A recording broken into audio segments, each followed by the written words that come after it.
Sports Illustrated, and has never been really able to cap his feelings for what are perhaps his hometown team.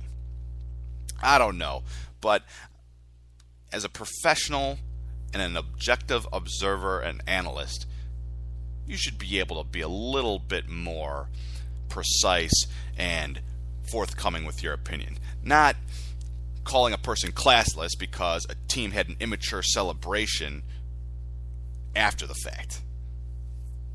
Anyway, on our last calling out, I've got to call out Aldon Smith.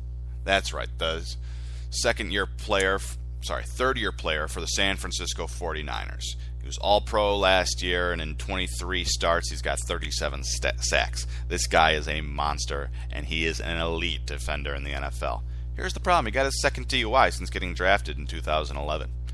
Now, and that's in addition to another incident at a nightclub that involved gunshots and hospitalizations, but we're not going to get into that one. We're talking about the DUIs right now. Right now, he got his second DUI and was arrested for it. That is completely unacceptable for a professional athlete.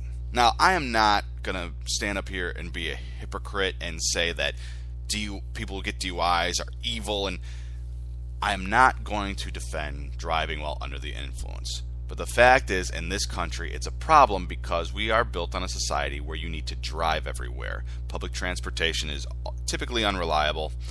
You've got no basically forms of entertainment within walking distance of a residential area. So you get a lot of drinking and driving. You shouldn't, but you do. And there's a lot of people out there who get them unjustly. I mean, take for instance, how many times have you had a couple drinks with dinner over a 2-hour dinner and you drove home? Were you physically drunk? Probably not. Were you legally drunk? You probably were. Does that make you a bad person, an evil person? No. So I tend to give people the benefit of the doubt, especially when they're in the public eye, because as a society, we just love all the drama that comes with celebrity. But for an NFL player like Aldon Smith, there is absolutely no excuse. First of all, he's a fairly rich guy. He can hire a driver, whether it be on an individual basis anytime he wants to go out, or whether he hires a driver full-time so he doesn't have to worry about it. He has the finances to make that happen. But here's the other thing. Every single team in the NFL provides a driver at no cost to their players. No cost to the players, provided free by the team. All they have to do is call a number. Why the hell was he driving in the first place? There is no reason, none, for a professional athlete to get a DUI in this country. It shows just profound ignorance and irresponsibility and flat-out stupidity. So Aldon Smith is being called out for no other reason than being a moron. All right, well, that's going to wrap up our calling out the CS, and we're going to go on to happier things, including a recap of Week 2 in the NFL. And gotta say, I am rocking on the picks. Week 1, I went 13-3. There's a couple upsets that caught me off guard, namely the Jets over the Buccaneers.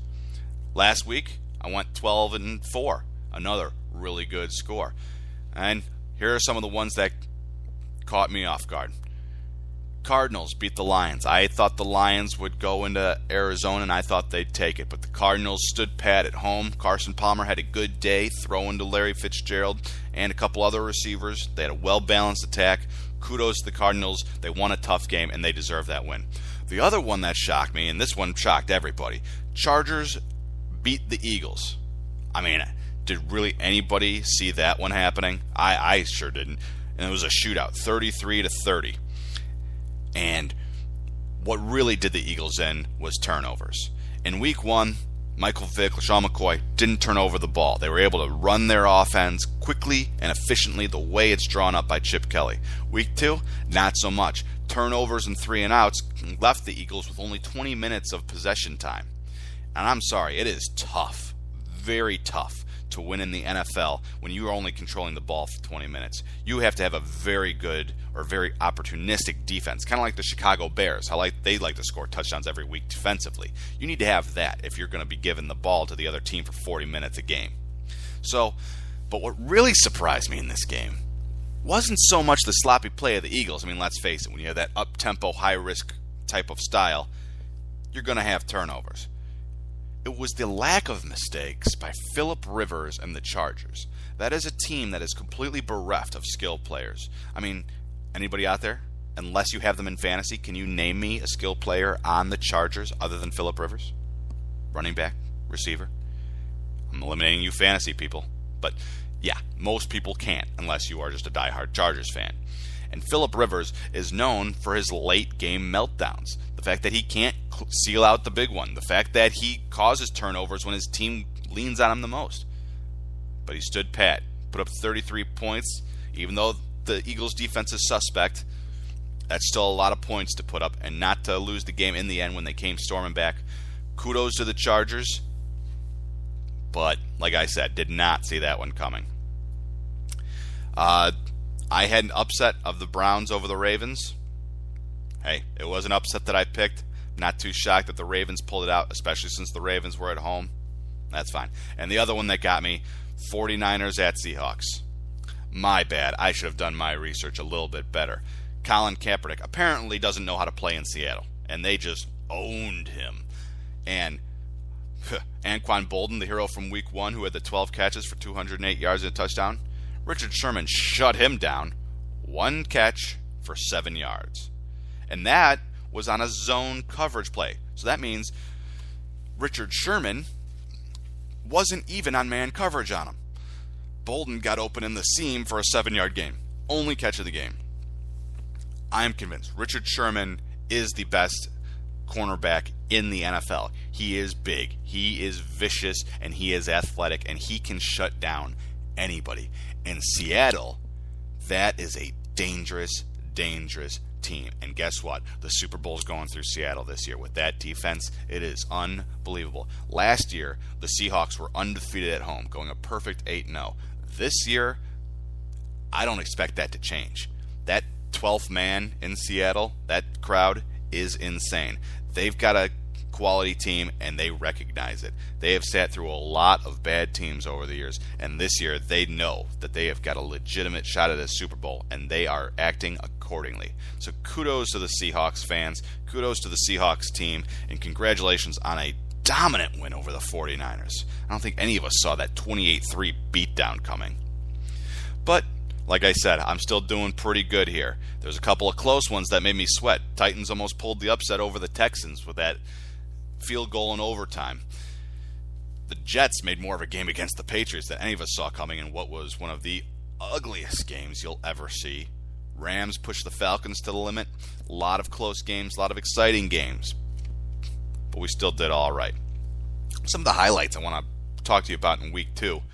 E.J. Manuel, congratulations to him, leading the Bills back in the fourth quarter against the Carolina Panthers, who are struggling, but still, for a rookie to come out and lead the fourth quarter comeback, getting his first ever win, threw a touchdown to Stevie Johnson in the end zone with time running out. It was a great sight. It was a great drive by a rookie quarterback who only had 1:38 on the clock with no timeouts, and had to take him from the 20 to a touchdown because a field goal wouldn't get it done. Great poise under pressure. And yeah, the Panthers aren't the greatest team in the world, but they're not exactly pushovers either. They can steal games here and there, and even though they're not playoff favorites, Cam Newton is always a threat to put up points on you. So great job to the only first round rookie quarterback this year, E.J. Manuel. Great play.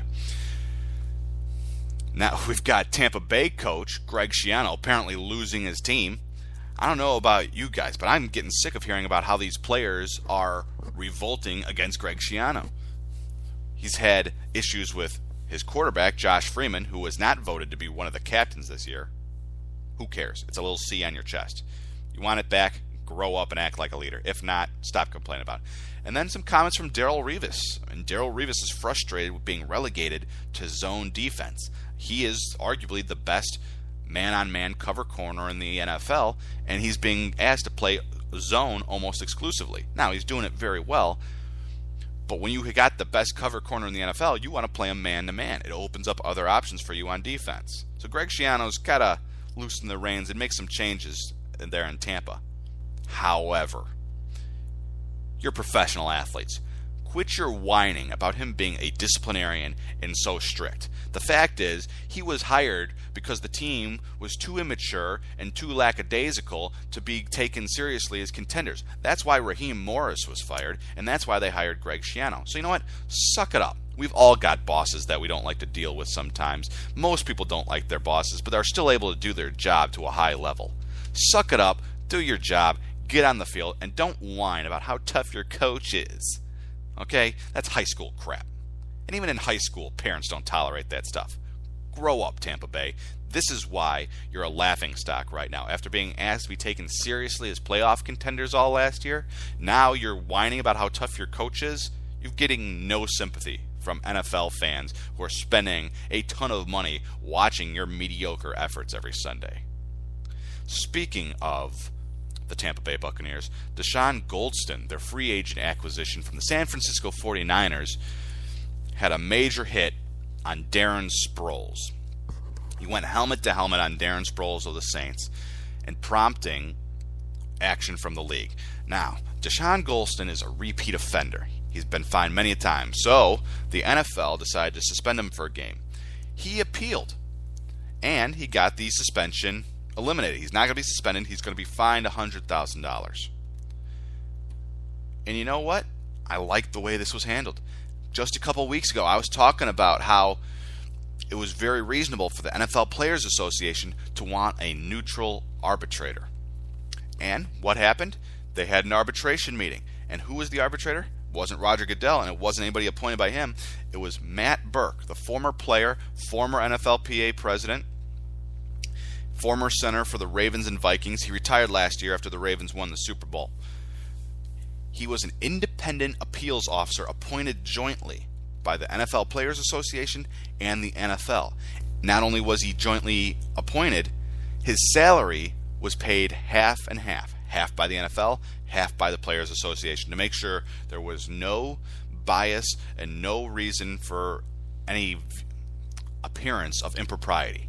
So I want to say kudos to the NFL for handling this one the right way, getting someone neutral in there that's respected by players, that the NFLPA agreed on, and to eliminate all signs of it being just a sham or a farce in the eyes of the public. We talked about this the other week, and it's just nice to see them actually following through and making some headway to resolve some of the tension that's existed between the NFLPA and the NFL. Great job by all involved.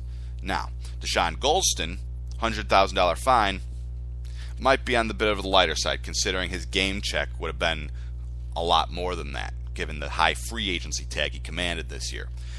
I am not a fan of suspensions. I think they are a last-ditch effort, because when you suspend players, you're punishing the fans who paid a lot of money to go see their players. I mean, can you imagine if you are a Tampa Bay fan? I know, I have trouble with it too. I can't imagine a Tampa Bay fan.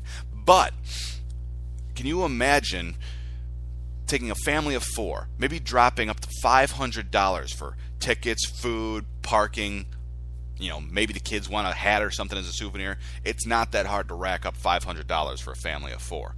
Dropping $500 and then one of your best players, your best defensive player, is gone, I'd be upset. I think the NFL and all leagues need to go to a percentage fining system. What I mean by that is start fining people a percentage of their game day salaries commensurate with the infraction they committed. So, for example, we have Deshaun Goldston. He is a repeat offender who was on the verge of being suspended for a game. Maybe he's fined 100% of the next game. We're not going to suspend you for the game, but you're playing that game for free. Harsh, I know, but it gets the message across without depriving the fans of the action and not depriving the team of one of their best players. And even more so, it helps you maintain a good product on the field. And that is a substantial enough fine to deter future actions like this. The problem right now is, instead of doing percentages, the NFL is trying to fine just monetarily. The problem is, not everybody makes the same amount. Earlier in the preseason, rookie linebacker for the Chicago Bears, John Bostic, got fined $21,000 for a hit